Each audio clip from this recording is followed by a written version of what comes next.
So here we are in our third week of this chapter, of John, chapter 6. Remember, we began with human insufficiency or inadequacy, and then that Jesus says, "I am the one." And if you remember that quote from Archbishop Sheen, encapsulates it very well. Begin with your emptiness and seek the one who will fill it, or who can fill it.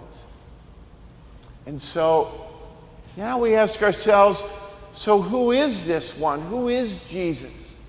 Because what he says and that he's doing is going to depend, or whether we believe him or not, I should say, is going to depend on who he is and who we think he is. Clearly, his contemporaries struggled with the idea that he was the Son of God, that he came from God. And it's understandable. It's something beyond their experience. Right? Who is it? Is this not Jesus? We know him. We know his mother and his father and his brothers, etc. And a good way to think about this question seems to me to be a question that C.S. Lewis, among others, but he's pretty well known for it, a question he put.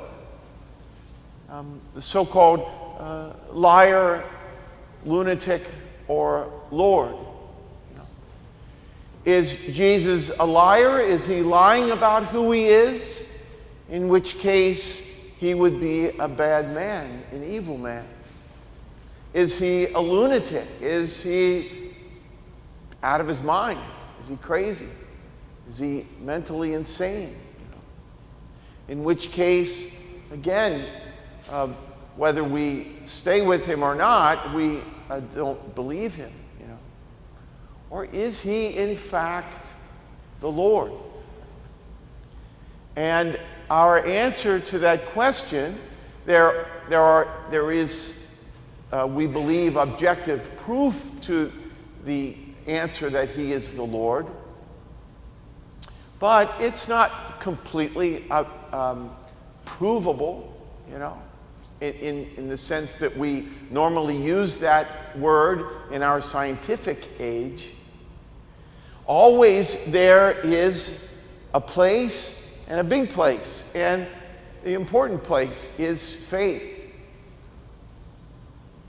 Based on the prophecies, based on the Gospels, based on what people before us have believed, especially the early fathers of the church, based on the teaching of the official teaching of the Catholic Church.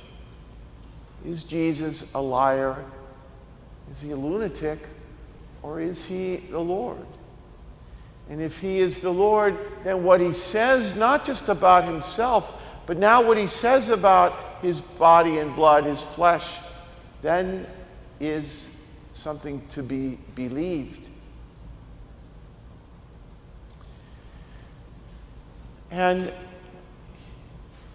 not next week, because next week is the Feast of the Assumption, but the week after, when we come back to this chapter, we will in fact talk more about what does Jesus mean by my flesh, I give you my flesh for the life of the world.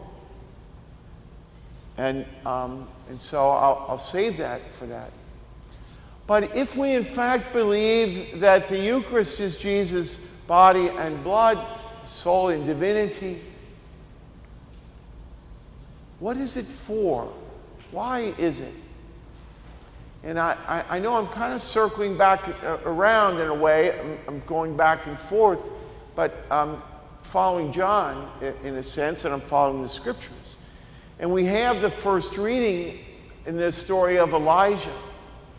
And the key for us, I think, is in that story. You know by now what I mean by a type, and this is a type. This food that God gives to Elijah.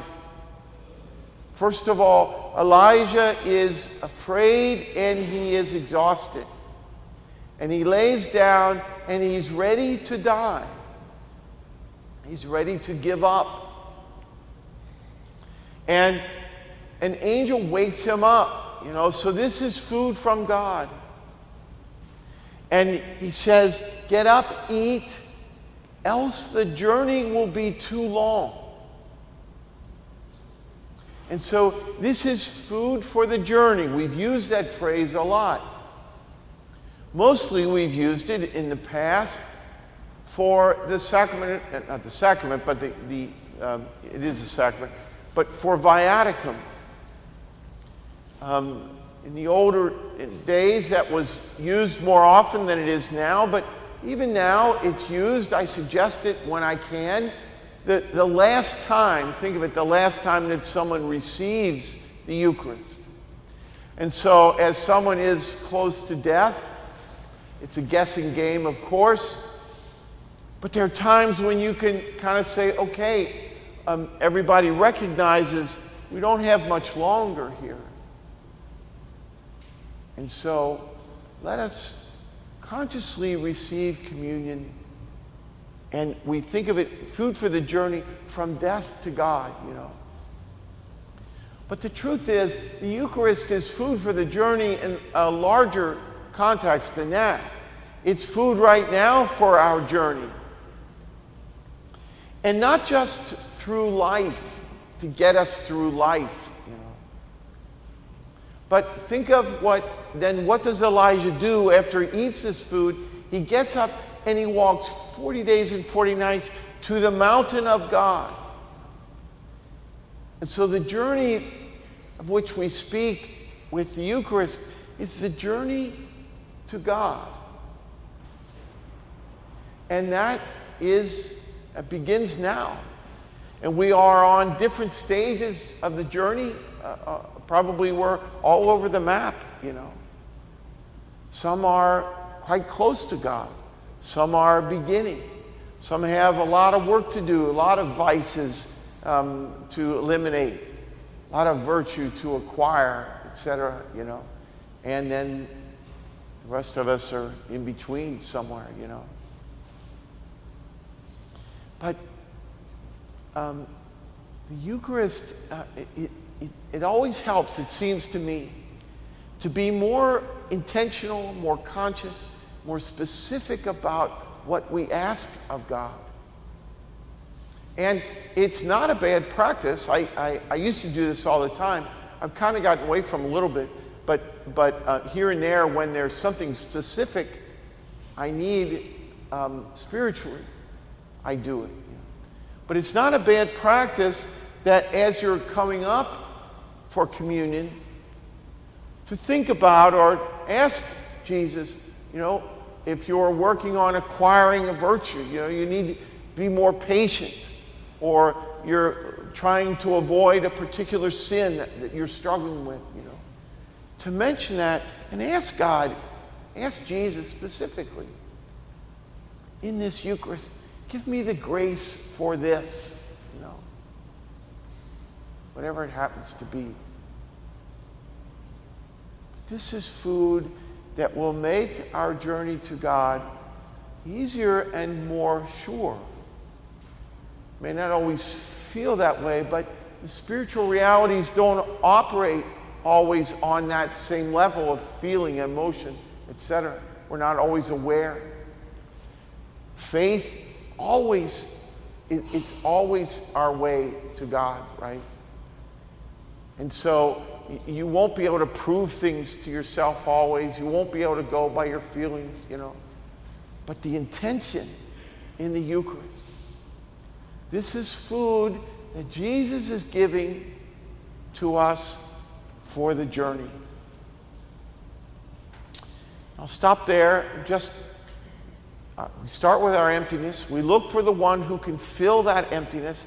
That one is Jesus. And the reason he can fill it is because of who he is. And if you are doubtful about who he is, or confused, or if the people, I'm talking to you always with the mind that you have conversations with other people, And so if you have trouble believing, you're confused, you're not sure, ask yourself, what do I believe? And take a stand. Do I think Jesus was a madman? Do I think he was an evil man who lies to us? Or do I think he is the Lord? And if you come down to that even if you're not sure, you got to, as they say, fish or cut bait, If you come down to believing in Jesus as the Lord, then, okay, what did he give me and why? And he gave me his flesh as food for the journey. And so let me use it that way. Let me be conscious about what my journey is towards God. Where do I have to go? What do I need? What do I need to get rid of? What vices? What virtues do I need? What am I working on, etc.? And make the Eucharist a conscious part of that journey.